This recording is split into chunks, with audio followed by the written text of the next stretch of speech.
Hi, this is Tony Ruggiero. Thanks for listening to The Tour Coach. These are the players, coaches, experts, stories, and insights from my work on the PGA Tour at my retreats or my downtown teaching center in Mobile, Alabama. My goal is to shed light and share insights from the people who I've gotten to know and meet working on the PGA Tour and teach it through my career. And I hope this helps all of us play, coach, and teach better golf. If you like what you hear, please give us a good review and take a look at our new Dew Sweepers YouTube channel or the Dew Sweeper on Instagram, where I've taken some time to share videos of help from my teachings, travels, and journeys.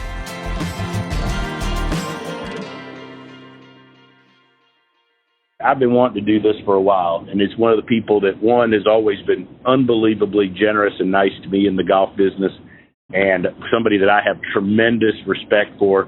His voice will be instantly recognizable, and he's one of the great teachers in the game and one of the great ambassadors for the game of golf, Michael Breed. Michael, what's up, my friend? Tony, I tell you what, you and I got to spend more time talking together. I haven't felt that good about myself in a long time, so I appreciate that intro. Every time I come on your show, you do the same thing. I'm like, heck, why? I ought to just go hang out with Michael.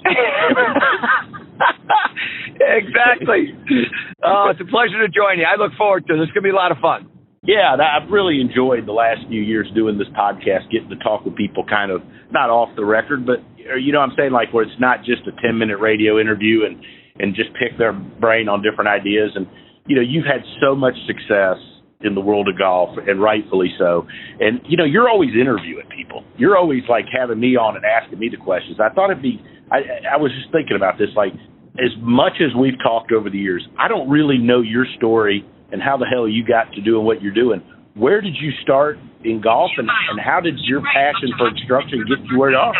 Well, I think, you know, I think the passion for instruction, and you know this, right? It is a very selfless job, but at the same time, it's one of the coolest things because what you get to do is what you love to do, and that is help people.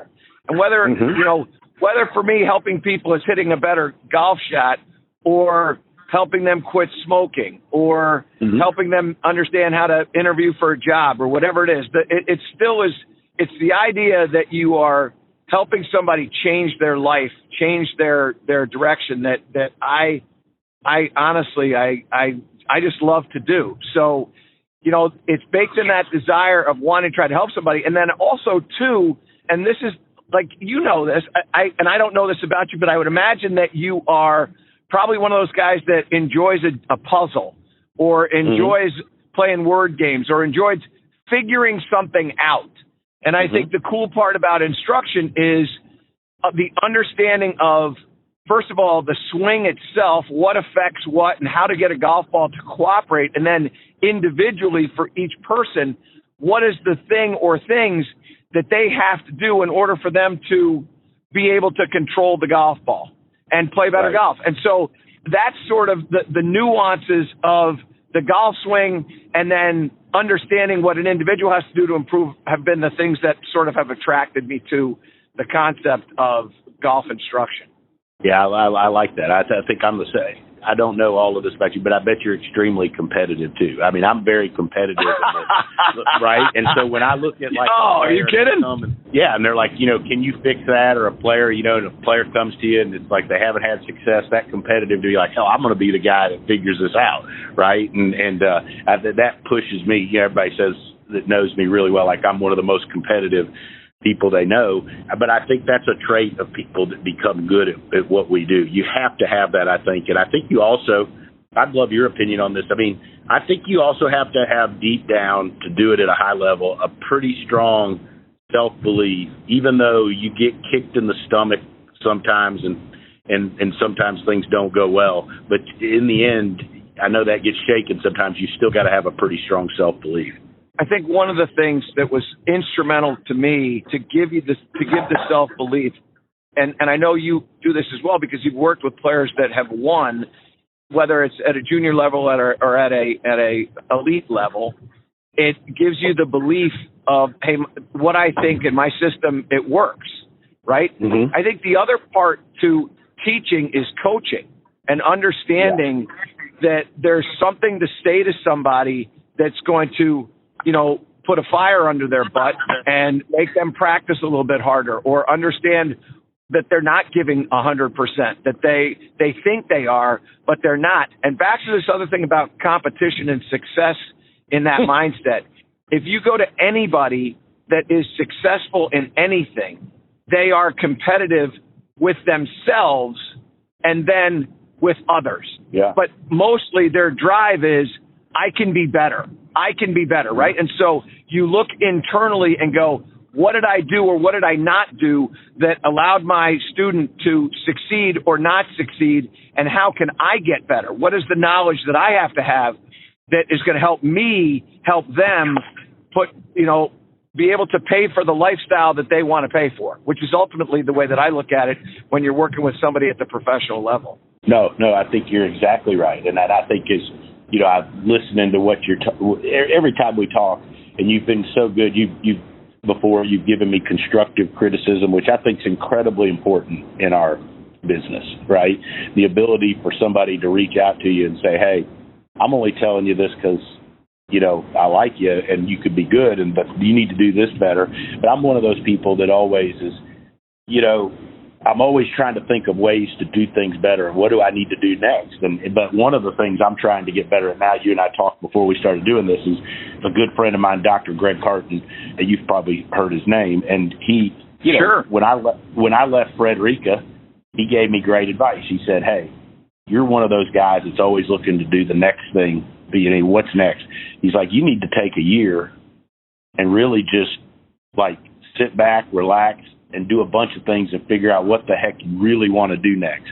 And to me, as a teacher and somebody that's always trying to excel, that's been the hardest damn thing to do. And it seems like it'd be easy, sit back, not do as much. Well, Tony, I would say this, that I think that's the hardest thing for people in general, is to figure out. I don't think the recipe of success is a difficult one to figure out. I think the hardest thing, and I just had this conversation with a guy that worked for me a number of years ago. I think the hardest thing is to figure out what you want to do, and to that end, what you want to do is really what you're passionate about doing. And I think that's the hard part. That's the skill that people struggle with, right? What am I good at? And what do I love to do? And of course, you and I are lucky enough to have learned that what we like to do is really just help people. And that comes in the form of helping somebody hit a better golf shot. Take us back to the beginning of Michael Breed teaching golf. Where did you get your start doing that, and what were some of the big influences on you as a teacher? Well, I think the influences, so I go back to the instruction. My instruction was trying to help me play better golf, right? So I was a very gifted athlete growing up, ambidextrous. So, I can throw a baseball. When I was young, I had 2 baseball gloves, and I would pitch right-handed and pitch left-handed. I would bat right-handed and bat left-handed. And so athletically, I was always confident in my ability to step onto any field and be good. Not necessarily great, but I was good. And then the things that I wanted to excel in, then those were the passions. So football and baseball were the 2 things that I really kind of got into at an early age. And then I got into golf because I ran into a situation where I had an issue with my leg. And my left leg, I was in a cast for a year, and I couldn't do anything. So I learned to play golf on one foot, and I kind of caught the bug at 13. And then the game started to get a little bit more when I was confused about whether am I going to play whether I'm going to play baseball or I'm going to play golf. And when a high school coach of mine said, hey, you know what, we're not going to take you on our trip to Florida for the baseball team, I kind of went, okay, I'm going to golf. So I went over to golf, and then it was the quest of how do I control the game? Come up with a theory on how I get control over the golf ball. How can I get better at this? What are the things that I need to do to improve? And so that's really where the instruction came in, was teaching myself of how to do it. And then you start to go down these paths of, hey, I'm pretty good. How can I get better? And so then you start talking to people and you read books and you get into Hogan and you learn about Percy Boomer and Ernest Jones and all these others that have come before you. And eventually you get lucky. And I did. I got lucky. I got hired to go to Augusta National to be an assistant there, and that helped. And then from there, I got hired to work for Darrell Kestner. And after that, it was over because I really started to understand I understood the golf swing, but what I learned was I learned how to teach. And that was a big deal, right? So you understand a golf swing for you, and then you learn how to teach to others. And then after that, which is you're constantly developing that skill, then you learn how to coach, which is a skill that I've learned and I continue to learn by reading books by John Maxwell or John Gordon, other great coaches. And then you talk. So then I kind of learned that stuff. And then my skill set started getting better and better and better. And then you start becoming friends with Butch Harmon and Gino Auriemma and, individuals that have coached other sports at elite levels like Lou Holtz. And all of a sudden, these individuals become friends and they start telling you these things and you become a better coach. And you understand about the importance of a certain skill set that has nothing to do with how to move a golf club. It's how to believe in what you're doing, how to teach people to believe in what they're doing. And then, as Gino Auriemma says, the when-tos and how-tos. And those are cool things. So, and this is the thing that I love, and I know you love too, is the belief that you can always get better every day, that you can always get better. And then once you start understanding that, then you just continue to pursue that, and it becomes an addiction. Honestly, it becomes an addiction to improve, which is, does it make you competitive or like what's the right word? I don't know, but I am addicted to what Jordan said the same. I'm addicted to competition. That competition is, can I get better? Can I figure out how to be better at whatever it is that I'm doing? Yeah, and I think that's one thing that, I tell Justin Parsons and I do, in Wayne, we do this golf teacher development and Instagram page, closed group where young teachers, we do a Zoom call once a month, and we just try to help guide young teachers because I had great mentoring coming up. And I think that's something that people need. And again, I think that one thing I don't know that people realize when they get started is that, it isn't like you go through this certification and then you know everything, or you get your book full, and then you don't need to learn. In fact, to me, the people that are often the most successful and the busiest, have the most students, best TV shows, are the ones that are most driven and always taking time away from their schedule to go do other stuff to learn to keep getting better. It's so interesting because there's a line that I think at least Butch was the one who told me. I don't know whether it's actually credited to Butch, but he was asked a question, and this is one of the things that he said to me. He said, the key to my success was what I learned after I knew it all. And I just think that is one of the most important lines. What I learned after I knew it all that made the difference. Yeah, I think that's fantastic. Yeah, and that's a great lesson. And what about when you first started on TV and started doing the Golf Channel show? Did you just instantly know you were going to be damn good at doing that?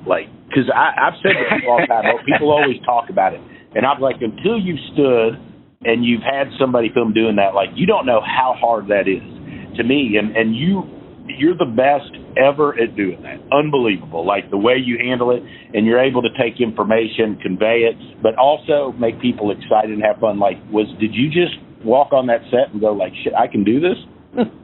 It's interesting. So no, that actually started a long, long time ago. So when I told you I went to go work for Darrell Kestner, this is back in 1992, I left Augusta National at the end of the season, and I took a job that was basically a 4-month job working for Darrell for that first year. And I made a whopping $12,000. And I literally said to myself, if I continue to do this, I'm not going to have a long life in this business.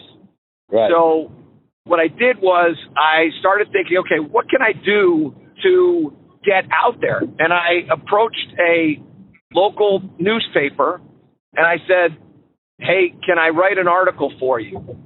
A golf instructional article. Now, this is a paper that comes out once a week, comes out on Fridays. And I said, look, would you have space in your newspaper for me to write an instructional column for you? And the guy went, you know what? That's great. Can you get it sponsored? And I went, great. So I went to somebody and I said, hey, can you do this? And they went, sure. What's it going to cost? And I said, it's going to cost $25 a week. And the guy went, yeah, I can do that for the whole summer. Yeah. So it was 16 weeks, right? So I started writing that. And that went well. And then I went to a radio station the next year and I said, hey, I write a column for a newspaper and I'd like to do a radio show. And the guy went, yeah, we've got time. You got to get us sponsors. So I went and got sponsors. And what I learned in the writing and then in the radio, which you know this because you've done this stuff. Yeah, you sound familiar. The harder medium is the written word and the spoken word. The easier medium is the visual. So what ends up happening is I do the difficult stuff first. Yeah. And then after doing that, so I'm still writing and I'm still doing the radio show, but now I'm building this resume and the funny thing about credibility, Tony, is this, that people don't take the time to research if you're any good at what you do. They just go, oh, well, you do this, you do that, you must be good at what you do. And so what was fun was when I go to Cablevision, which is up here in the New York metropolitan area, and go, hey, I have a radio show and I have a column that I write. I'd like to do an instructional tip on your Friday night broadcasts. And they went, great, because they go, this would be cool. And we're Cablevision, so this is our news program. We want people, they're competing with the national stuff. What can get us to have a viewership? Well, an instructional tip on a Friday night broadcast will help people watch the show. So I did that for a couple of years, and then that all launched into a situation where people were watching and reading and listening, and I started getting busier with my lessons. And I one time gave this lesson to a guy who had played golf at Wake Forest, and he hadn't played in a while, and he hadn't broken 80 in, 5 or 6 years. And after 3 lessons, he shoots 68. And he says, we got to get you on Golf Channel. And I go, okay. Like, a lot of people will say to you, yeah, we got to do this, we got to do that. And you go, yeah, okay. So what ends up happening is he actually is an ex-roommate of his, is like the number 3 or 4 guy at Golf Channel. And they find out. And so he reaches out. Long story short, they have me on during Masters week to do an instructional show. They used to have this 2-day show called Golf Academy Live. I don't know if you remember that or not. Oh, I remember that. Yeah.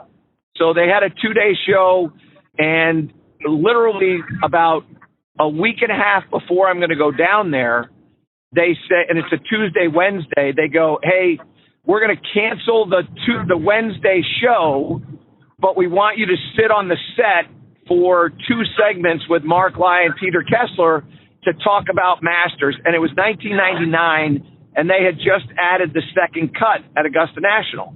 And so they have me on, and it was funny because you're really nervous at first, and then eventually what happens to you is you start to realize that you're having a golf conversation. And I say to Mark Lai, I think that this is going to be an advantage for the players, not a disadvantage. And I love Mark Lai. Right. Complete opposite approach. And he says, Michael, you're dead wrong. This is going to happen, and blah, blah, blah. And all of a sudden, that competitive juice in me takes over, and I go, Mark, this ball is going to hold up. I mean, this second cut's going to hold up a ball on a hole like 14 where the property is releasing to the right. And I'll tell you what's going to happen. What's going to happen is a European is going to win this event. And the reason why is that this situation is going to happen. An American's going to try to hit it out of the second cut. It's not going to have the spin. It's going to land on the green. It's going to go over. And a European is going to chip it, and it's going to run up onto the green. And sure enough, it's exactly what happens, and Jose Maria Olazabal wins. Yeah. And all of a sudden, I'm what I call Jose Oquendo, which you probably don't know Jose Oquendo, but he's one of 3. Jose Oquendo is one of 3 players who played Major League Baseball and played every single position in one game. Only 3 players in the history of the game had done it, and Jose Oquendo was one of those players. And I, at that moment, became an individual that could teach, but could also be comfortable enough to say what they thought on television. Yeah. And the second that happened, things changed for me. Literally, it changed for me. So Olazabal wins. They have me back on Golf Channel again. And then one of the individuals who's very involved with Golf Channel named Tony Ruggiero asks me a question of if I've ever done on-course commentary, which, of course, I never have done. But I said, yeah, I've done it because I've done it every single time I've watched a member guest, right? Every time I have conducted a tournament, every time I've been out there for a club championship, I've done play-by-play. And so I said, yeah. So then he tried me out, and that worked out. And then they offered me a job to do the Golf Fix 8 years later. But I'd had all that experience and, quite frankly, the confidence to be able to do it, that it was pretty easy at that point because of all of the experience that I'd had prior.